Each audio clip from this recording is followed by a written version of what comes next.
You ever have one of those mornings where you step outside with your coffee feeling like the world's finally letting you breathe, and then you realize, no, it's about to choke you out?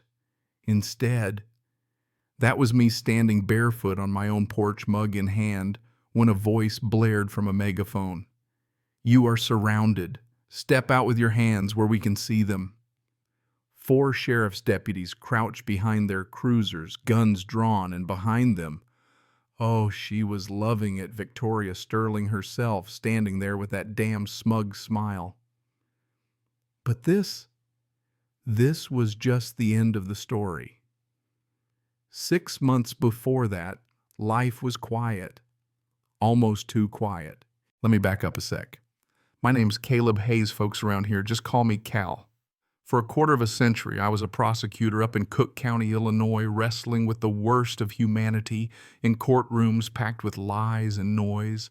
I sent plenty of people away, did what I had to, but each trial shaved a little off my soul. The last case, Riker Corporation, broke me for good, so I walked away, packed up, cashed out, never looked back. My daughter Maya came with me.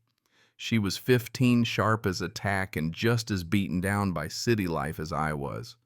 We found Oak Haven Ranch, 150 acres, old farmhouse horses. Stars so clear at night you'd swear you could reach up and grab one. Best part, no HOA.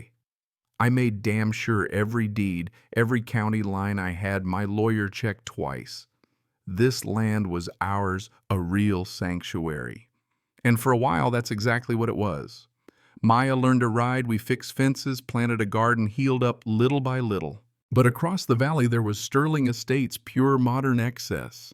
Mansions, golf courses, and the biggest billboard you ever saw, featuring Victoria Sterling herself. She looked more like royalty than a developer hair, just so smile, showing way too many teeth, eyes sharp and cold. Her world was diamonds and manicured lawns.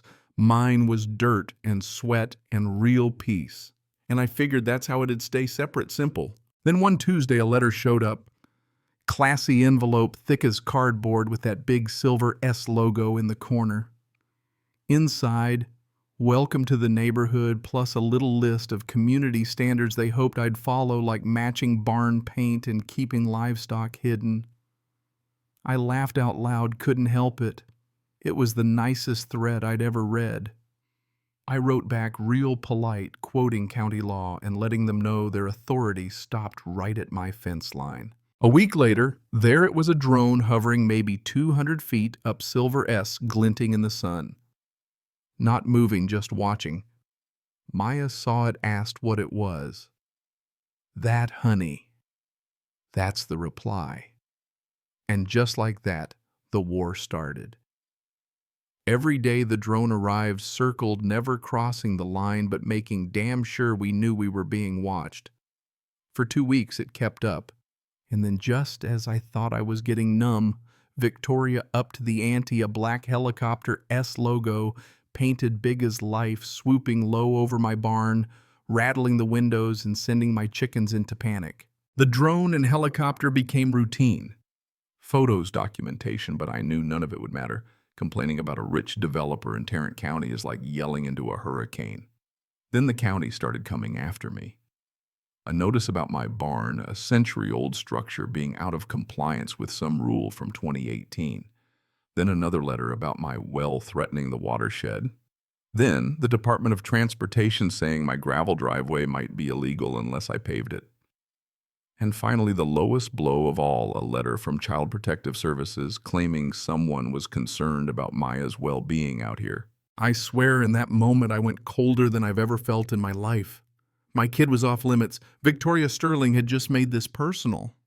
I fought back like only a burned-out prosecutor knows, how documented, responded, cited law, dismantled every ridiculous claim, but it ate up my days and wore me raw. One afternoon, after a brutal phone call with CPS, I saddled Dusty, my old horse, and rode for hours deep into the woods. Found an abandoned farm, sad and overgrown, with a for sale sign, half buried in the dirt and carved into the gate post, fresh as yesterday, VS always wins. That's when it hit me. This wasn't her first rodeo. Back in town, I spent days in the records office, tracing every family who'd ever stood in her way. All of them harassed, threatened, bled dry until they sold or lost everything. It was a pattern. I wasn't just up against a greedy neighbor. I was up against a machine, a bully with deep pockets and a nasty habit of getting her way. I wasn't just fighting for my ranch anymore. I was fighting for everyone who'd ever been chewed up and spit out by people like her. That's when I decided I'd see it through no matter what. For weeks after it went quiet, too quiet. No drones, no helicopters, no letters, just a heavy, oppressive silence. I knew she was planning something, waiting for me to let my guard down. I checked every lock, ran Maya through emergency drills, kept my shotgun close by. And then came the storm, one of those Texas monsters, rain hammering sideways, lights flickering out. And in that darkness, I heard at the front gate torn clean off its hinges. Plan B. I whispered to Maya and she slipped off to the storm cellar like we'd practiced. I saw them in the lightning, 6 guys in black tactical gear fanning out across my yard. They broke in flashlights and rifles, sweeping every room, but I wasn't about to just cower and pray. I set a trap, used the old mudroom pulleys to disarm the youngest of them, locked him in and pressed for answers. "Who sent you?" He cracked quick, told me they were hired to plant drugs, make it look like I was dealing just a scare job. The badge on his vest read, Aegis Tactical Solutions, looked official, but felt cheap as the threat behind it. While his buddies retreated, firing shots in panic, I grabbed my satellite phone and called my old friend at the FBI. By the time the cavalry arrived first, the sheriff, then the feds, the storm was breaking. They arrested the kid, collected the evidence, and I finally let Maya out of the cellar, holding her tighter than I had in years. But I knew Victoria wouldn't stop, not unless I dragged her out into the light. I called Sarah Jenkins, a local reporter with a reputation for digging up what others tried to bury. Laid everything out for her, letters, photos, records, abandoned farms, the whole dirty operation. Her eyes got wider with every detail. She didn't run from the story, she ran toward it. The next week was a whirlwind. Kevin Price, the kid from the break-in, turned state's witness faster than you could blink, confessed to everything, named names, laid it all out. Sarah's article broke the internet, front page TV news, you name it. Suddenly, Victoria's game was everyone's business. Public pressure mounted, reporters camped outside her gates, and her fancy lawyers scrambled to control the narrative. But it was too late. The final showdown wasn't some shootout or midnight standoff.